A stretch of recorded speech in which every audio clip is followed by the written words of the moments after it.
कासगंज गांव में एक कुबड़ा बूढ़ा जंगल के बीचों बीच एक झोपड़ी बनाकर रहा करता था। वो बूढ़ा रात के समय ही अपनी झोपड़ी से बाहर निकला करता था। रात के अंधेरे में उसकी झोपड़ी में तेज रोशनी हो जाया करती थी, जिससे गांव वाले बहुत डरा करते थे।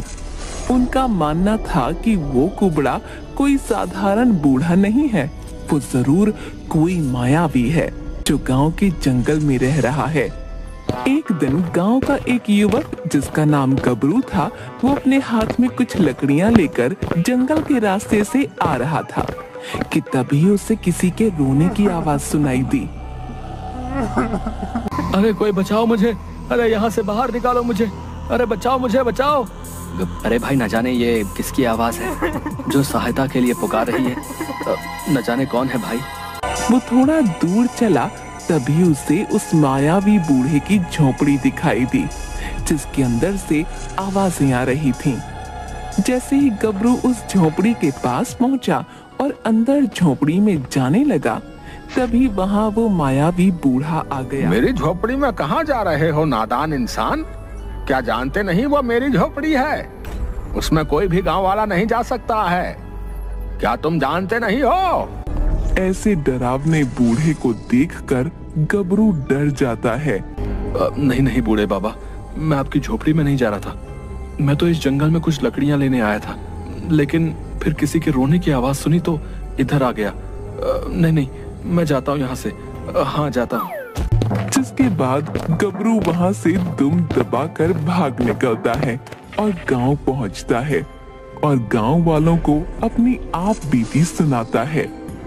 अगली सुबह चाय की दुकान पर गांव के दो आदमी बातें कर रहे थे। अरे भाई, कल रात अपना गबरू जो है, अरे वही गबरू, अरे भैया जंगल से कुछ लकड़ियां लेके आ रहा था, तो उस कुबड़े मायावी बूढ़े की झोपड़ी में से किसी के रोने की आवाज आ रही थी भैया। जैसे ही गबरू देखने के लिए आगे बढ़ा, वो मायावी डरावना बूढ़ा जो है वो उसके सामने आ गया।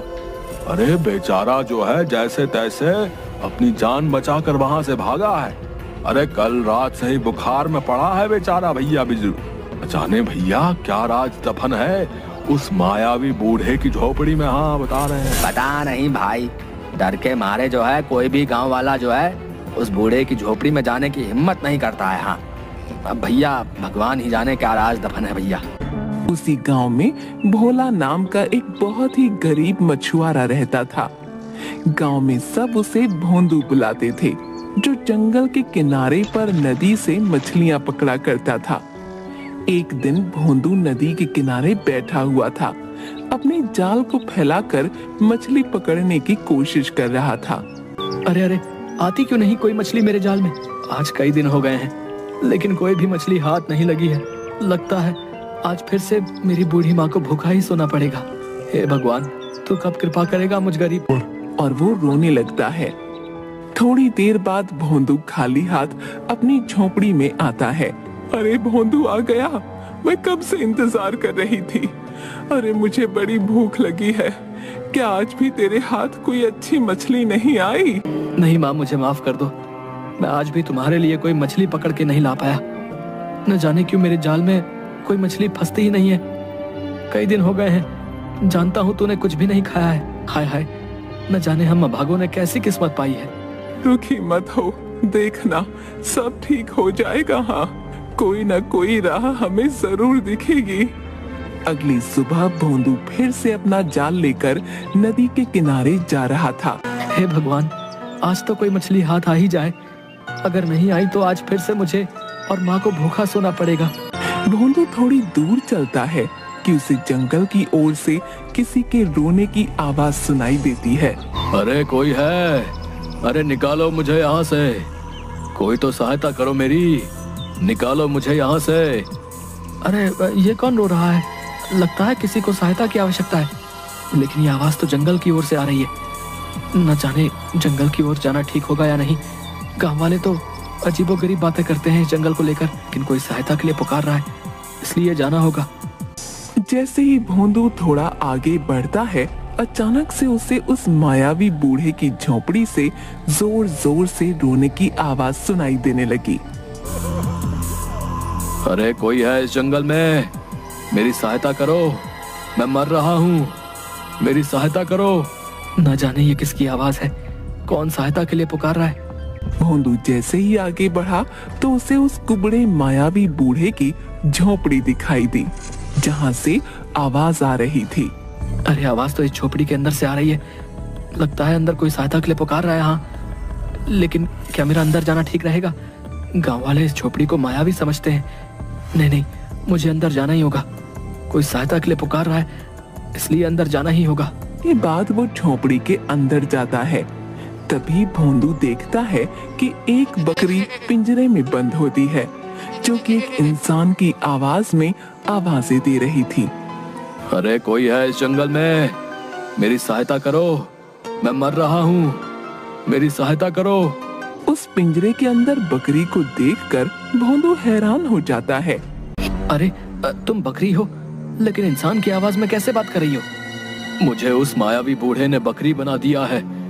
मैं एक तपस्वी ब्राह्मण हूँ, जो इस जंगल में तपस्या करने के उद्देश्य से आया था और यहाँ उस मायावी की झोपड़ी में आ गया। इस झोपड़ी में बैठकर तपस्या करने लगा कि तभी वो मायावी बूढ़ा यहाँ आ गया और मुझे अपनी झोपड़ी में देखकर क्रोध से भर गया। उसने मुझे अपनी मायावी शक्ति से बकरी बनाकर इस पिंजरे में कैद कर दिया। तपस्वी ब्राह्मण, लेकिन वो मायावी बूढ़ा है कौन? क्यों इस जंगल में सबसे छुपकर रहता है? और क्या अब तुम अपने असली रूप में कभी नहीं आ पाओगे? वो मायावी बूढ़ा बहुत ही खूंखार है, उसके पास अनेक मायावी शक्तियां हैं जो कई सालों से एक खजाने की तलाश में है। उसके पास एक नायाब पत्थर का टुकड़ा है, वो बहुत ही चमकदार है, जो उसे उस खजाने का रास्ता बताएगा।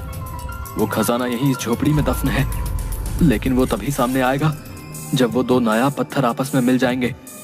उस नायाब पत्थर के दो टुकड़े हैं, लेकिन मायावी बूढ़े के पास सिर्फ एक ही टुकड़ा है, जिसे वो रोज रात को बाहर निकालता है ताकि वो उसका दूसरा टुकड़ा ढूंढ सके। इसलिए रोज रात को उस नायाब पत्थर के टुकड़े के कारण इस झोपड़ी में तेज रोशनी हो जाती है।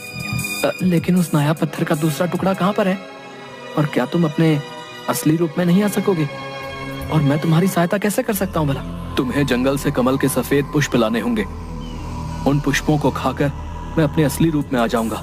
जब तुम्हें वो पुष्प प्राप्त होंगे तो तुम्हें उस नायाब पत्थर का दूसरा टुकड़ा भी मिल जाएगा, जिससे उस रहस्यमय खजाने का पता चल जाएगा। लेकिन ये सब तुम्हें उस मायावी बूढ़े की नजरों से बचकर करना होगा। वो अभी अपनी झोपड़ी में आता ही होगा। तुम जल्दी जाओ यहाँ से। हाँ, मैं अभी तुम्हारे लिए कमल के सफेद पुष्प लेकर आता हूँ।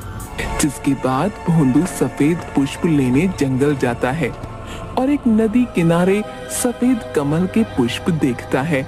लेकिन जैसे ही वो पुष्प लेने के लिए हाथ बढ़ाता है, वो कमल के पुष्प गायब हो जाते हैं। भोंदू ये देखकर हैरान हो जाता है। वो जब भी अपना हाथ पुष्प की ओर बढ़ाता, वो गायब हो जाते। अब न जाने क्यों ये पुष्प मेरे हाथ लगाते ही गायब हो रहे हैं। हे भगवान, अब तुम ही कोई राह दिखाओ, मेरी तो कुछ समझ में नहीं आ रहा है। तभी भोंदू के पास एक नदी से एक कछुआ बाहर आता है। तुम जो कोई भी हो, ये चमकदार कमल के पुष्प तुम्हें ऐसे प्राप्त नहीं होंगे। इसके लिए तुम्हें अपनी कोई एक वस्तु जो तुम्हें सबसे प्रिय हो और तुम्हारे लिए जरूरी हो, इस नदी में डाल देनी होगी, तभी ये पुष्प तुम्हें हासिल हो पाएंगे। मेरे पास तो ऐसा कुछ भी नहीं है। मैं तो एक गरीब मछुआरा हूँ जो मछलियाँ पकड़कर ही अपना गुजर बसर करता है।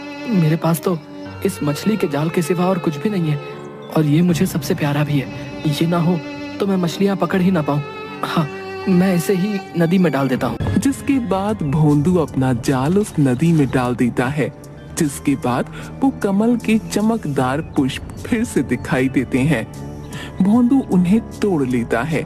जैसे ही भोंदू के हाथ में पुष्प आते हैं, अचानक से नदी किनारे एक पत्थर बहुत चमकने लगता है। पुष्प तो मुझे प्राप्त हो गए हैं, लेकिन ये चमकती हुई चीज क्या है भला? ये चमकती चीज नायाब पत्थर का दूसरा टुकड़ा है। तुम एक ईमानदार और साफ दिल इंसान हो, जिसके पास इस नदी को देने के लिए कुछ भी नहीं था, लेकिन तुम्हारे लिए जो सबसे कीमती और उपयोगी था, तुमने वही इसमें डाल दिया। इसलिए ये नायाब पत्थर तुम्हारे हिस्से में आ गया है। जाओ, इसे यहाँ से ले जाओ, इससे पहले कि वो मायावी बूढ़ा यहाँ आ जाए। वो तुम्हें अपनी मायावी शक्तियों से मार डालेगा। जाओ, यहाँ से ले जाओ इस पत्थर को। भोंदू वहाँ से कमल के चमकदार सफेद पुष्प और नायाब पत्थर का टुकड़ा लेकर मायावी बूढ़े की झोपड़ी में आ जाता है। ये देखो, ले आया मैं तुम्हारे लिए कमल के सफेद पुष्प।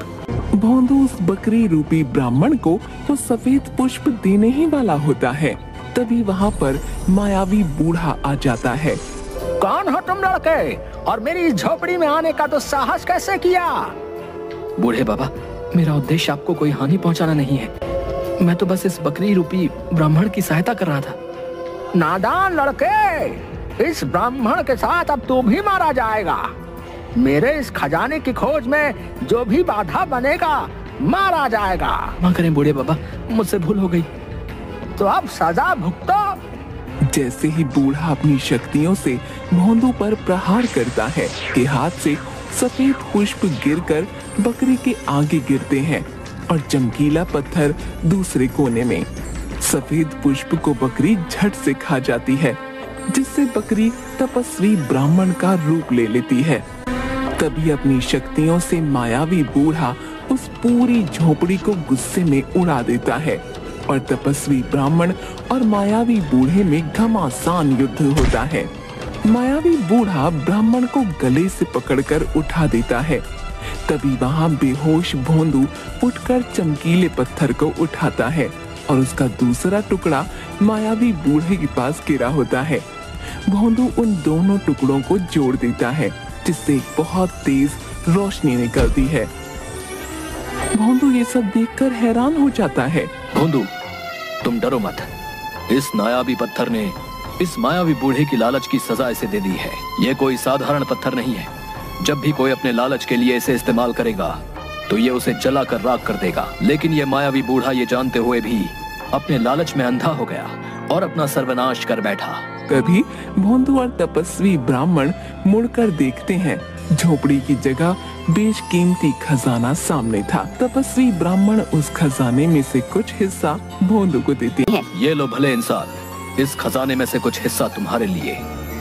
ये तुम्हारी इंसानियत का तोहफा है। तुम एक साफ दिल के ईमानदार इंसान हो, जो बिना डरे मेरी सहायता करने इस मायावी झोपड़ी में चले आए।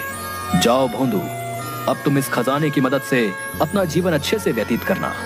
आपका बहुत बहुत धन्यवाद तपस्वी ब्राह्मण। मैंने जो भी आपके लिए किया वो तो मेरा एक इंसान होने के नाते कर्तव्य था। अब इस खजाने की मदद से मेरी माँ को कभी भूखा नहीं सोना पड़ेगा। ये बोलते हुए भोंदू की आंखों से आंसू आ जाते हैं। हे रहस्यमय खजाने, तुम अपने स्थान पर वापस चले जाओ।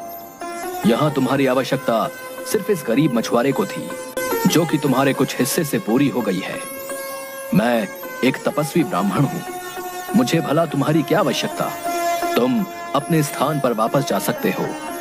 जब इसकी खबर गांव वालों को पड़ती है तो सभी भोंदू का बहुत सम्मान करते हैं और अब गांव वाले जंगल में उस मायावी बूढ़े के खौफ से आजाद हो गए थे और भोंदू भी अपनी माँ के साथ खुशी खुशी रहने लगता है।